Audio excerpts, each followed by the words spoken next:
Здравствуйте, уважаемые друзья! С вами я, Юрий Тюченко, кандидат ветеринарных наук, и в этом видеоподкасте рассмотрим одну из очень распространенных проблем – это как кормить кота натуральными продуктами при наличии у него мочекаменной болезни. Чтобы понять логику профилактики данного заболевания натуральными продуктами и делать все правильно, то я бы сначала обратил ваше внимание на основные причины, которые вызывают данное заболевание. Причин много. Но я бы выделил три самые основные. Большинство из оставшихся причин я бы отнес к следствиям первых трех. Первая причина – это нарушение обмена веществ в результате несбалансированного кормления. Сюда можно отнести и однотипное кормление с преобладанием в рационе какого-то одного продукта. Например, кормить животное рационом, в котором преобладает какой-то один продукт, будь то рыба, субпродукты, каша или что-то другое, не имеет значения. Я уже не говорю о кормлении кота сухим кормом эконом-класса. Опасность корма эконом-класса в том, что даже если он и сбалансирован по жирам, белкам и углеводам, то это еще ничего не означает. Потому что сделано это за счет компонентов растительного происхождения. А для полноценной жизни кошачьих требуются компоненты животного происхождения. Вторая причина возникновения МКБ, мочекаменной болезни, это закармливание, который ведет к ожирению кота. Очень часто такие ситуации наблюдаются с животными, у которых понижен обмен веществ. Это в первую очередь или пожилые животные, или кастрированные. При кормлении таких животных это надо обязательно иметь в виду. В таких случаях общее количество корма должно быть меньше, и надо обязательно учитывать количество энергии. Звучит как-то сложно, но на практике это контролируется достаточно легко. Видите, что кот набирает вес? Уменьшайте количество корма и калорий, а также увеличивайте количество клетчатки в корме за счет овощей. Понятно, что все это делается в разумных пределах. Если в чем-то сомневаетесь, то тогда приходите в ветклинику и проконсультируйтесь с ветврачом. Но когда в клинику приносят ожиревшего кастрированного кота с мочекаменной болезнью, то мне просто жаль такого кота. Ведь животное-то ни в чем и не виновато. Это 100% вина владельца животного. Ведь всего этого можно было бы легко избежать. И третья причина, по которой возникает мочекаменная болезнь, это плохое качество воды.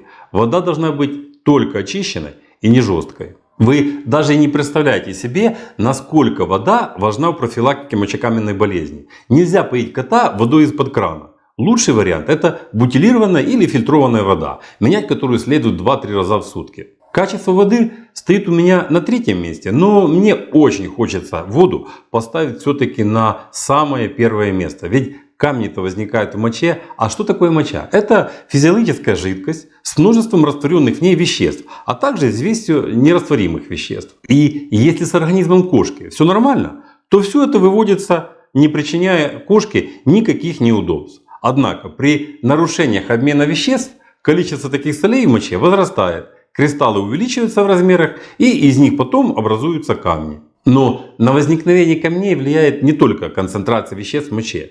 Очень большое значение имеет еще и pH мочи. В норме моча у кошки кислая, но как только нарушается водно-солевой баланс, то меняется и кислотность мочи. В зависимости от того, в какую сторону меняется этот показатель, образуется тот или иной тип камней.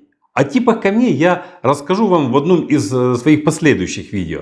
Но хочу обратить ваше внимание, что этот показатель более важен для врача, для принятия тех или иных решений. В большинстве случаев у кошек образуются струвитные камни. Хотя в принципе владельцы животного могут и не знать всех этих нюансов относительно типов камней. Владельцы должны понимать, что качество мочи и качество воды неразрывно связаны. Поэтому у кошки всегда должна быть свежая вода, которую надо менять хотя бы 2 раза в сутки. Мы рассмотрели 3 основных причины возникновения мочекаменной болезни кошек. И теперь осознанно переходим к тому, как правильно кормить кота или кошку, чтобы не допустить мочекаменной болезни. А если она уже есть, то как не допустить рецидивов. Первое. Обеспечьте коту сбалансированное кормление. Не забывайте, что кот это облигатный хищник. То есть без мяса кот жить не может полноценно. А поэтому в рационе кота должно быть достаточно мяса согласно норм. Причем коту лучше всего давать непроваренное мясо, то есть сырое, так как только в нем содержится достаточное количество незаменимой кислоты таурина.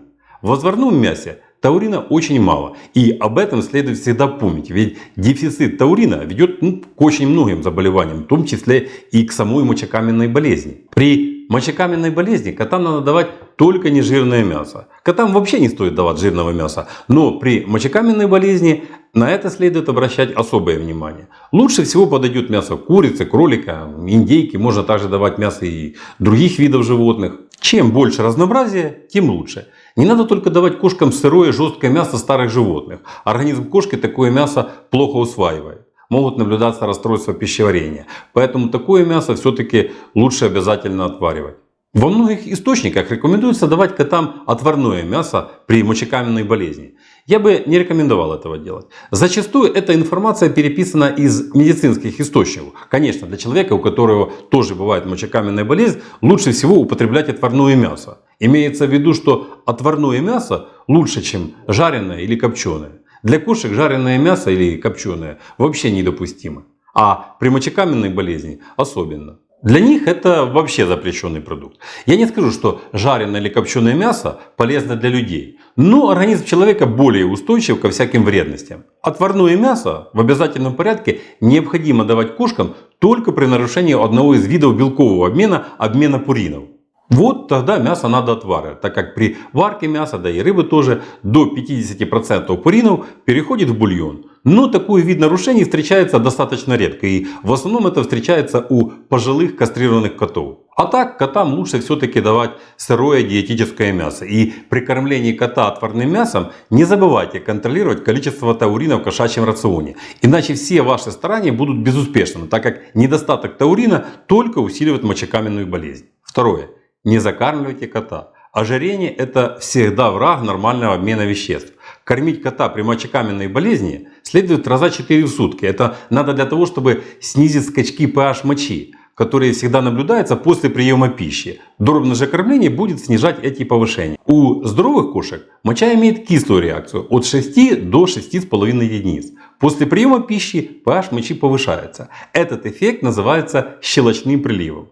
После еды значение pH может достигать даже до 8 единиц. Следовательно, чем больше ест питомец, тем выше этот скачок и тем больше риск возникновения заболевания. Третье. Обеспечьте кота качественной водой. Тем более, что сейчас в зоомагазинах продается специализированная вода. Следует помнить, что с одной стороны моча у кошек всегда достаточно концентрирована, и что при недостатке воды в организме это может привести к выпадению солей в осадок и даже к их кристаллизации. Особенно это касается случаев, когда есть какие-то нарушения метаболизма.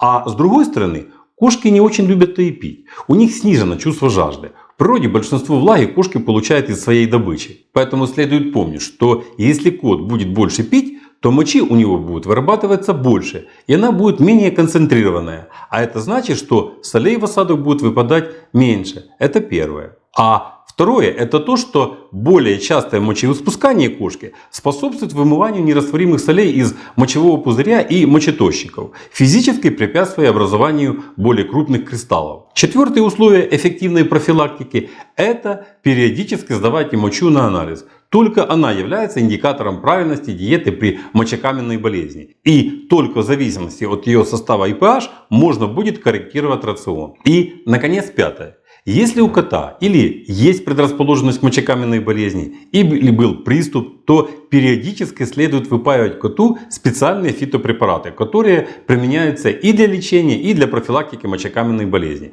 Таких препаратов сейчас на рынке достаточно много. Если есть проблема мочекаменной болезни, то идеальный вариант – это делать анализ мочи перед началом курса профилактики и делать анализ мочи после окончания проведения такого курса. Тогда ветврачу легче будет принимать решения, если возникнут какие-то вопросы.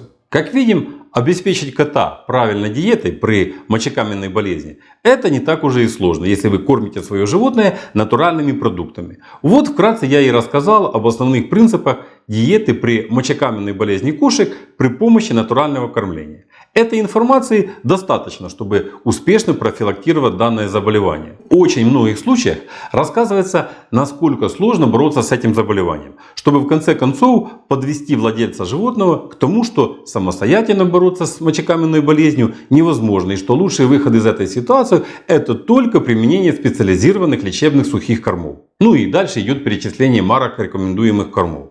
Это далеко не так. Ведь никто же из медиков не рекомендует своим пациентам при мочекаменной болезни в качестве единственного правильного подхода профилактики перейти только на мюсли или какие-то другие сухие или экструдированные продукты. Вот точно так же и в случае с мочекаменной болезнью кошек. Можно прекрасно обойтись и без сухих кормов. Сразу скажу, что я не есть противник лечебных кормов. Их применение это тоже один из способов профилактики мочекаменной болезни. И в одном из видео я обязательно раскрою и тему профилактики мочекаменной болезни при помощи лечебных кормов.